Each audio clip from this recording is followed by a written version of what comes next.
Hey everyone, this is Maple Running, and today I'm going to talk about my Canada Day 10K race. This was held in Ottawa in the Canada region, and this is technically a PB.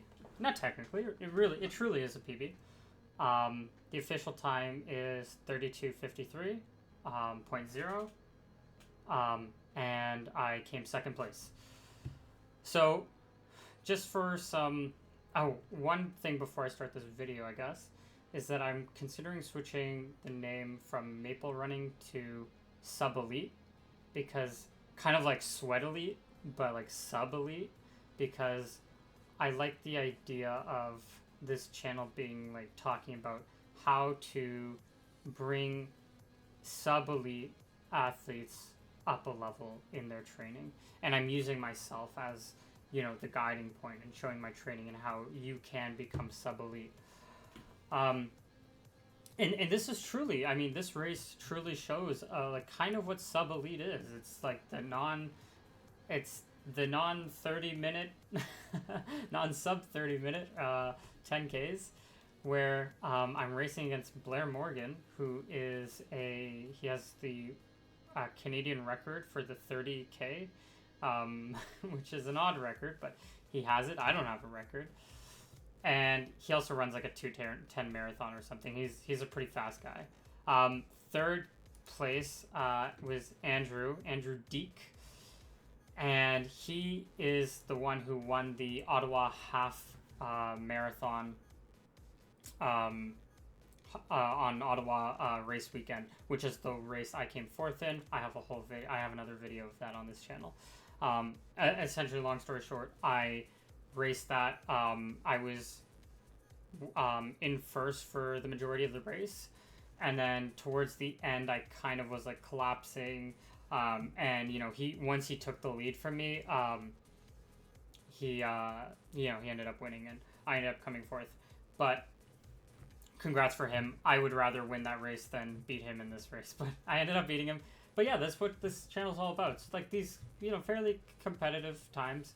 I got $200 for this, so it's Canada Day today, so happy Canada Day. I get to use this to spend on some alcohol, I guess. Speaking of which, this is my little Canadian tequila sunrise. So let's just get into the race. Or right before I get into the race, this video isn't about my my week recap, so that's going to be for the video that I do tomorrow. But essentially, I tapered this week a little bit. Yesterday, I went for a progressive run. I'll talk about it in the training recap, but I went for a progressive run, and I ended up struggling a little bit running below 4 minute pace. I was running like 350, 355, and I was like kind of struggling to like hold on to that. Not like actually struggling, but it felt much harder than it should have been. And a lot of that was my hamstrings felt very like tired. And so in the beginning of this race, the first K felt really smooth. So the first K, I don't know if it shows, but first like 100 meters ish was like, or maybe first like few hundred meters was around 3 minute pace per kilometer. And then I eventually started to relax and chill a little bit. And then as we got into the next few K, I was doing okay, but my hamstrings were just like feeling really tired and really heavy. And so we were kind of exchanging the lead, like a few of us, really hanging around that like 320 range.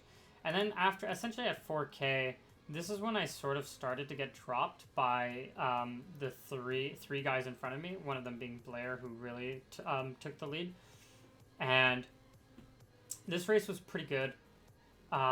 This part of the section was like pretty okay. Sorry, I don't know what I'm saying. It wasn't pretty good. I was I'm sorry, I'm blanking. I'm tired. Very hot day today. But yeah, so I started to fall back. I started to consider DNFing just because my legs were so tired. But then I was like, nah, we're not actually going to DNF. But I always usually consider DNFing because my mental is like not always there. But I held on. And then once I got to like 6K-ish, so like 2K later, maybe, yeah, I think 2K later, this is when my legs started to feel better again. So at this point, like, I guess my legs just felt pretty relaxed, and I was able to chase. I was in no man's land, and I was chasing third place down. He had like a 50-meter lead on me, and then second and first place, I could see them pretty much like the whole race. They had about a 100-meter lead on me. Those two were like, what? Second place, Andrew was right behind Blair during the race, and I was just slowly trying to catch up. I didn't end up actually catching up pretty much until the 9th or even the 10th K. It was only until this turn, which is where I really started to get into closing range. And there's this little uphill on this section, which is where I essentially caught him. But going up the hill, oh man, it was like a short, steep hill. But going up, I was just considering like, oh man, I might just have to let him go. Like, I kept thinking that throughout these past like 2K, where it's like I'm feeling good, but like this guy, he might just be holding on and just like waiting for me, because he kept like looking back, like not a lot, but he did it a few times where he looked back and it's like, oh man, he might just be conserving energy. And I don't know, I was starting to hurt a little bit. But I eventually caught him, and we started to push along this straight, but I didn't know where the finish line was because there were like a few different like mats I remember for like the start line, because we had like a 5K race, we had like another little race, like a kids race. So I didn't exactly know where the start and finish line was. Well, I knew where the start was, but for my race, but so I started, so I slowed down, assessed, and then once I saw the finish line, as this is like a tiny bit of a bend, and there's some like trees in the way. Once I saw the finish line, that's when I just sent it. And as you can see, I technically didn't stop my watch right when the race finished, but as you can see, I'm sprinting. So it honestly felt like around 30-second 200-meter pace. Roughly, not super fast or anything, but pretty good. And well, yeah, that's what like this pace is, but I had a little bit of that at the end too. So yeah, I ended up beating him in the 200-meter, or Andrew in the 200-meter sprint, and ended up with a new PB, an official PB of 32:53. Now, just to talk a little bit generally about the race, so that was kind of like the more specific during the race, but one, it was really humid. So I think I could do a bit better. If my hamstrings were a bit better, I could also do a little bit better. If I didn't have a terrible mental, which, I mean, that's always the case, so who knows? Who knows if I would have done better or worse with a better mental.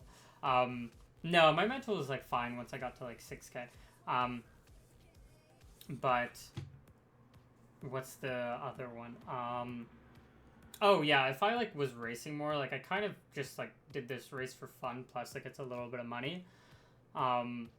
So not treating this race like super seriously, but I was aiming for a sub 33-minute race, because I know I could do like 32:20, or sorry, 33:20, because that's what like my 10K pace or my in between 10K and half marathon pace I'm doing during training.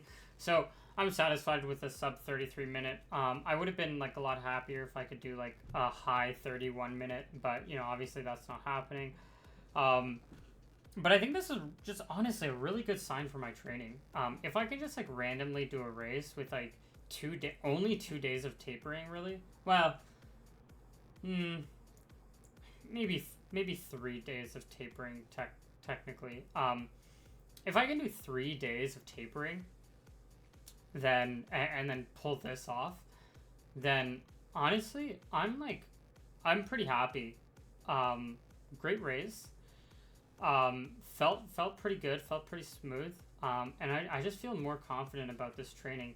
And I don't feel like that's, I mean, my hamstrings are still tired now after the race, but I think I can get back into training pretty easily with just a new good PB.